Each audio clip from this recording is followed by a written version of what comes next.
bal ka waran habeen saq dhaxa ah adigoo hurda dabaqa 15aad haddii aad mar qura maqasho codadka digniinta iyo dhulgariir ruuxaya deegaanka.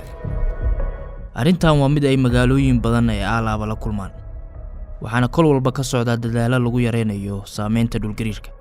Deprem oluyor. Çok şiddetli bir deprem oluyor şu anda. Çok şiddetli bir deprem oluyor. Çok şiddetli bir deprem oluyor. maalnimadii shalay waxaa magaalada Istanbul iyo nawaaxigeeda ku dhuftay dhulgariir cabirkiisu yahay 6.2 magnitude. dhulgariirkan wuxuu dhacay waqtiga duurnimada, wuxuuna si gaar ah uga dhacay bartamaha badda Marmara. wararka ilaa haatan jira marka la eego weli lama soo tabin khasaaro dhimasho leh, laakiin in ka badan 230 qof ayaa dhaawacmay, waxayna dhaawacyadan yimaadeen markii ay dadku si degdeg ah isugu dayeen inay uga baxaan guryahooda ama ay ka boodaan daaqadaha iyo balkoonada. qaar ka mid ah dadka ayaa ku hoyday jardiimooyinka iyo meelaha bannaan, iyagoo ka cabsanaya in dhulgariir kale uu ku dhufto magaalada. munaasabado badan oo loo madlanaa ayaa la joojiyey, ugu yaraan 12 dhisme ayaana si ku meel gaar ah loo baneeyay si loo hubiyo. koonfurta bari ee Turkiga waxaa 6 Febraayo 2023 ka dhacay dhulgariirkii ugu xoogganaa ee muddo 10 sano ah ku dhufta guud ahaan gobolka. cabirkiisu wuxuu ahaa 7.8, waxaana isla maalintaasi dhacay dhulgariir kale oo isna cabirkiisu ahaa 7.5 magnitude. in ka badan 50,000 oo qof ayaa ku dhintay kaliya gudaha Turkiga, halka in ka badan 7,000 oo kalena ay ku dhinteen dalka Suuriya oo uu dhulgariirku gaaray. sababta khasaarahan xad dhaafka ah kolkaasi dhalisay waxaa ka mid ah in dhulgariirku uu dhacay xilli habeen ah oo ay dadku intooda badan hurdeen. dhulgariir ama earthquake waa marka dhulka hoostiisa uu gariir xooggan uu ka dhaco, taasoona keenta in dusha sare ee dhulka uu dhaqdhaqaaqo, guryo badan dhacaan, buundooyin badan dumaan, mararka qaarna tsunami uu yimaado. dhulka aynu ku noolnahay wuxuu ka kooban yahay qaybo waaweyn oo la yiraahdo tectonic plates ama saxanada dhulku leeyahay. waxaa la sheegaa in dhulku uu 200 milyan oo sano ka hor uu ka koobnaa hal qaarad oo kaliya oo la dhaho Pangaea, laakiin muddo kadib ay qaaradaasi kala qaybsantay ilaa ay noqotay dhowrka qaaradood ee maanta jira. waxaana dhaqdhaqaaqa iyo kala tagga ay samaysay ka qayb qaatay waxa la yiraahdo tectonic plates ama saxanada dhulku leeyahay. haddaba dhaqdhaqaaqa saxanada tectoniga sidoo kale waxay sababaan inuu dhulgariir dhaco, gaar ahaan marka ay saxanada dhulka isriixaan ama isjiiraan. labada saxan ee istaabta ama marka cadaadisku bato oo uu dhaafo heerka culeyska dhagaxa, tamartaasi si lama filaan ah ayay u sii diisantaa, taasoona keenta gariir ama dhulgariir. mararka qaar dhulgariirka waxaa sababa waxyaabo ay bini'aadamku sameeyaan sida qodista saliidda ama gaaska, buuxinta biyo-xireennada waaweyn iyo tijaabooyinka nuclearka. dhulgariirka looma saadaalin karo sida roobabka ama dabaylaha, wuxuu dhici karaa subax, galab iyo habeen, qofnana ma ogaan karto daqiiqadda uu dhacayo. dhulgariirku inta badan wuxuu ka dhacaa meelaha uu dhulku iska riixo ama iska jiro ee loo yaqaan tectonic boundaries, wuxuuna si gaar ah ugu badan yahay wadamada dhaca, halka uu dhulgariirku sida gaarka ugu badan yahay ee loo yaqaan ring of fire sida Japan, Indonesia, Chile, Mexico iyo gobolka California ee dalka Mareykanka. haddii uu dhulgariir dhaco kaliya guryaha ma dumaan, ee waxyaabo kale oo badan ayaa dhici kara sida korontada iyo biyaha inay go'aan. haddii uu badda gunteeda ka dhacana wuxuu dhalin karaa tsunami ama mowjado hirar aad u waaweyn ah, kuwaasoo burburin kara magaaladan. dalalka uu dhulgariirku ku soo noqnoqdo, guryaha waxaa loo dhisaa si gaar ah oo u adkeysan kara saameynta dhulgariirka. dadkana waxaa la siiyaa casharo badbaado sida waxa la yiraahdo drop, cover and hold, oo ah dhulka fariiso, madaxa daboolo, wax xoogganna qabso. mararka qaar dhulgariirka yar waa digniin u gogol xaaraysa inuu dhici karo mid weyn, mana ku xirna khasaarihiisa waqtiga uu socdo, oo mid dhowr ilbiriqsi ku dhacay ayaa geysan kara khasaare baaxad leh. dhulgariirada khasaaraha ugu badan dhaliyay waxaa laga xusi karaa dhulgariirkii ka dhacay gobolka Shanxi ee bartamaha dalka Shiinaha, wuxuuna dhacay sanadkii 1556. in ka badan 830,000 oo qof ayuu galaaftay, waxaana loo arkaa inuu yahay dhulgariirkii ugu dhimashada badnaa abid, oo ku dhowaad 1 milyan oo ruux ayaa ku dhimatay. waxaana la sheegaa in khasaaraha ay sii badisay habkii ay dadka u noolaayeen, oo dad badan ayaa deganaa guryo godad ku dhex yaala. dhulgariirka ayaana dumiyey guryihii godadka dhagaxa ahaa ee ku noolaayeen.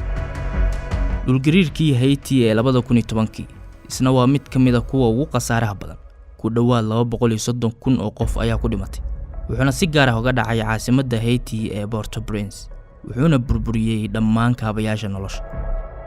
Dhulgariirkii iyo tsunamigii Asia ee 2004 waa mid ka mid ah dhacdooyinka ugu caansan marka la eego musiibooyinka dabiiciga ah ee dunida ka dhacay. Dhulgariir cabirkiisu ahaa 9.1 magnitude ayaa ka dhacay gunta badweynta Hindiya, wuxuuna sababay tsunami baaxad weyn oo ku dhuftay ilaa 14 dal. In ka badan 227,000 oo ruux ayaa ku dhimatay. Dalalka khasaaraha ugu badan la kulmayna waa Indonesia, Sri Lanka, India iyo Thailand. Magaalooyinka qaar ayaa si weyn ugu nugul in dhulgariir ka dhaco, waxaana dhismayaasha magaalooyinkaas loo dhisaa hab dhulgariirka looga badbaadi karo. Tokyo ama caasimadda Japan waa magaalada ugu khatarta badan marka la eego dhulgariirada, waxayna dhacdaa dusha saxanka dhuleed ama tectoniga ugu weyn dunida ee Pacific Plate. waxayna tani ka dhigan tahay in caasimadda Japan tahay meel aad u khatar badan marka la eego dhulgariirka. Dhulgariirkii ugu dhimashada badnaa ee ku dhuftay caasimadda Japan wuxuu dhacay 1923, waxaana la oran jiray Great Kanto, waxaana dhulgariirkaasi ku dhintay in ka badan 140,000 oo ruux. Caasimadda Japan maanta waxay leedahay nidaamyo casri ah oo lagu yareyn karo saameynta dhulgariirka, laakiin khatarta dhulgariirka waa mid weli taagan. Istanbul waa magaalo kale oo taariikhi ah balse dhacda meelaha uu ka suurtagalka yahay dhulgariir aad u weyn, waxayna ka agdhowdahay aagga North Anatolian Fault. Khubaradu waxay sheegaan in 30 sano ee soo socda uu dhici karo dhulgariir aad u weyn, kaasoo si toos ah u saameyn kara magaalada Istanbul. waxayna magaaladan leedahay guryo badan oo qadiim ah oo aan loo dhisin hab dhulgariirka iska caabin kara, waxayna tani keeni kartaa khasaare baaxad leh. Si guudna Turkigu wuxuu ka mid yahay dalalka ugu dhulgariirada badan caalamka. Magaalada Kathmandu ee dalka Nepal waxay ku taalaa meesha ay ku kulmaan labada saxan ee dhuleed ee kala ah Indian Plate iyo Eurasian Plate, waxaana sanadkii 2015 ka dhacay dhulgariir cabirkiisu ahaa 7.8 magnitude. ku dhawaad 9,000 oo qof ayaa ku dhimatay, waxaana burburay in ka badan 600,000 oo guri oo ay ku jiraan dhismayaal taariikhi ah.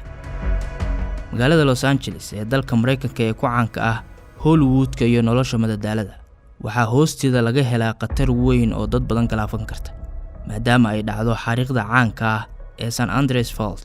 xariiqdaas oo isku riixaan laba saxan dhuleed, waxaana tan iyo qarnigii 19aad magaaladan laga diiwaan geliyay dhulgariiro badan oo halis ah.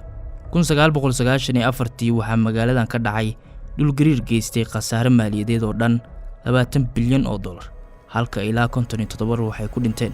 laakiin midda kale ee cabsida leh waa in khubaradu saadaalinayaan in magaaladan uu mustaqbalka ka dhici karo dhulgariir aad u weyn oo ay ku magacaabeen The Big One.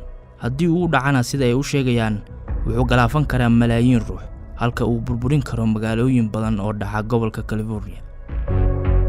dalka Chile waa mid si joogto ah ula tacaala dhulgariirada, sababtuna waa isku dhaca saxanada dhuleed ee Nazca Plate iyo South American Plate. caasimadda Chile ee Santiago waa mid si gaar ah ula qabsatay dareenka dhulgariirka. sanadkii 1960 ayay Chile qaabishay dhulgariirkii ugu xoogga badnaa ee abid laga diiwaan geliyay dalkan. waa dhulgariirkii Valdivia, kaasoo cabirkiisu ahaa 9.5 magnitude. caasimadda Chile waa mid aalaaba u diyaarsan dhulgariir inuu ka dhaco, laakiin waxaa laga cabsi qabaa inuu dhaco mid aan la xamili karin. magaalooyinka kale ee nugul isla markaana uu ka suurtagalka yahay dhulgariir khasaare weyn dhaliya waxaa ka mid ah San Francisco oo Mareykanka dhacda, Mexico City oo ah caasimadda Mexico, Manila oo ah caasimadda dalka Philippines, Jakarta oo iyadana ah caasimadda Indonesia, Lima oo iyadana ah caasimadda dalka dhaca Koonfur America ee Peru, Anchorage oo iyadana ah magaalo dhacda gobolka Alaska ee dalka Mareykanka, Quito oo ah caasimadda Ecuador, iyo magaalada Karachi oo ah magaalada ugu weyn dalka Pakistan.